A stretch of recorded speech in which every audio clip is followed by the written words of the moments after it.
Opemsuo radio sini 104.7 me shago ko fie dawo no so nsamo a na eguso a ye bom amamo no ye ra amanyokoyo ensam mu osuru kokroko amanyoko awudi wonomachi a hasuom enkan wo sese di amanyoko no emu ehuru papa china wesise chira se how bebe ena omo enamu a etete amanyoko no enhyehyeye na sese die adam ene se amanyoko no twefo pani orumunyamfo Justin Frempong Kodua JFK wonu atwere na hiasem dendenden de atonkata so akoma amanyoko no mpanimfo a omotwe ason anim se womonhwem na bunu mantamu titani owura kwame bafo yatafre no Abronye womo antwe na so papa vise Abronye DC no woye duebo papa wa amanyoko no na no na ankone hunin ensam a wokekato mpanimfo so wodi gu amanyoko no fin wodi gu mpanimfo awdo fi wa amanyoko no pa no nti wo montwe na so no montwe nanim na mo nka bi nkyere ne papa woye akuri atra ejasnama na ebasa nso dia obenya senkese wo mu pa na onumnyamfo Justin Kodua hiasem no ba kumienu ene se Abronye DC akọ kansem bi agu onumnyamfo Canada akompreku Japan ho fin de atoso nso wono a Justin Frempong Kodua no Abronye DC akansem bi ato no so kire se wono Justin Frempong Kodua no watransem bi so na sansem no mpo epia ebegu onumnyamfo Canada Japan ho fin edisade ne watena so kra wo manu MP ebie Abronye no na no otro dodo na no oto onkena no ntum na no na de yesu masem kra amanyoko mu a no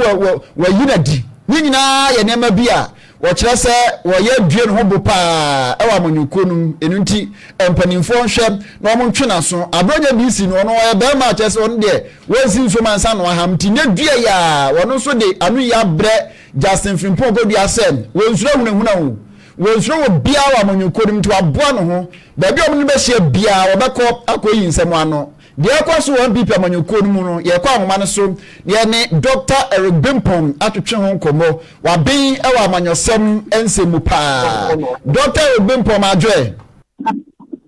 ya minia o ye da se ani asante som odi e wo mreda gisa adwuma no wasi nyankopon hira papa wo soro kokoko amanyoko ye se de munyo emu grupa se nsuohye efise echina wesise na mpanimfo so twa na mo na we de ne dia beboso kire se obia ya bema obia nkofom ema no yonkum wo ya amanyosem nim dini na unim munsam dia kwa dia ben dia kwa so bibe amanyoko no pa no wa hwe ni wa de hwem no amanyoko no omu ko bonkuma na nifa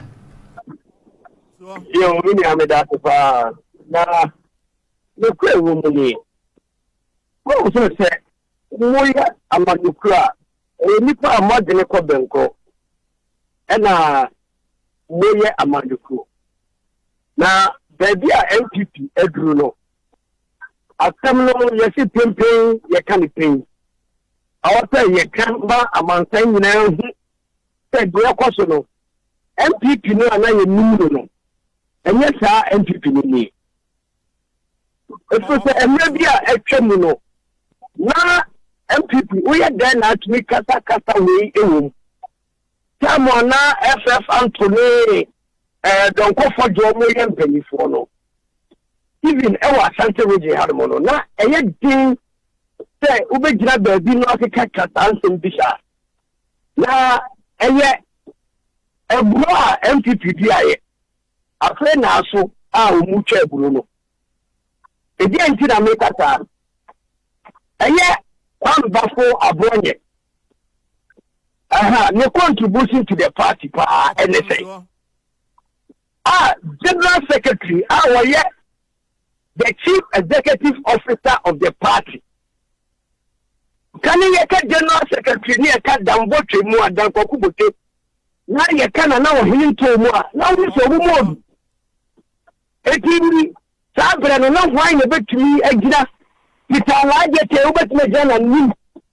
ama Peter Alajete issue statement ama woso soro wakabi etini kwa wo mni say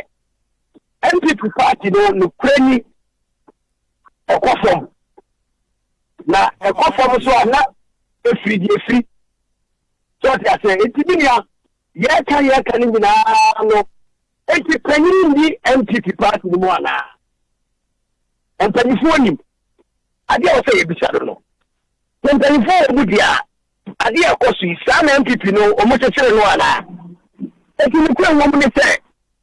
die ekoso no say nyame amoa pa na say NPP so mo di wo ko okoa menye sure say ebebo NPP na Abronye de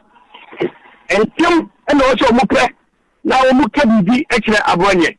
na de Abronye nya no de nukreni obeye NPP abro ye o no Doctor ampanifo atwotwo wuro kuku dam a mu adwirima bɔ bi wo amanyokonim die mu abobɔ mu din eya daya abran yeni nkaso enti omu kupo de kema ne sɛ omu bre no atwam na wo mo wo suwe fi so ma ho den san sɛ ba ye mabunu ye dim ana sɛ Justin Fripo ko duam ene die nim sɛ twerɛfo panin amanyokonim na sɛ no wo mu mfa obuo ne ani die emamu akandifo anaso obia ye no ho boss anase akandifo no hye ne nkoyi anase te sei yo minya yes say only kama di agro o tafre wa no so tiase only kama di agro o tafre wa no na denti ameka sali pe yawa Justin Kobia the way ya wa conduct no hono eno me di we nyina aba the way wa conduct no hono because me who say me do as general secretary like a regional chairman what hono on that party ni wo 11 parliamentarians what hono na ka ba ko pe won ka kasa en ka so kasa bi but and now say o sha se na wo kikan semwa Justin Kobia CEO of the party what all again no afena edru so eti no kwa mo say party no sara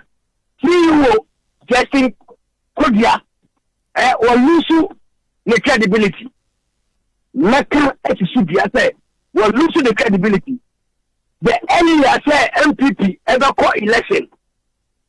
just to regain power no is better than say you better one year shahata asema America go no and no kwano na yentumi kan say just Kobia but ya said the way I conduct the whole party no or more party no the kwaya ba ko pe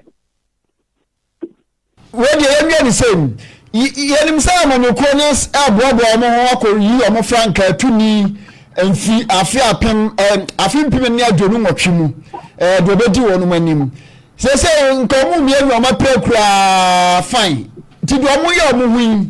eni abato omu so omu koi susu ampa se ombenya botaya omu de koi Opemsuo nukwe woni se botaya ebeka party na bomu no meka sisi bia se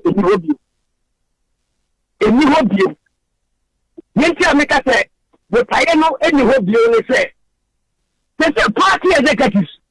MPs omu nyina take side na ye kwa to ba ye nyanto aba na obi take side sa etu fu se e ya suje ba party ni e fa suje ma party ni ye ni minister ka kanino o ta obi esikra na ye declare your stand and I can say for a fact say e sa o mo cha to no e sabone Opemsuo yes Abronye emwa party no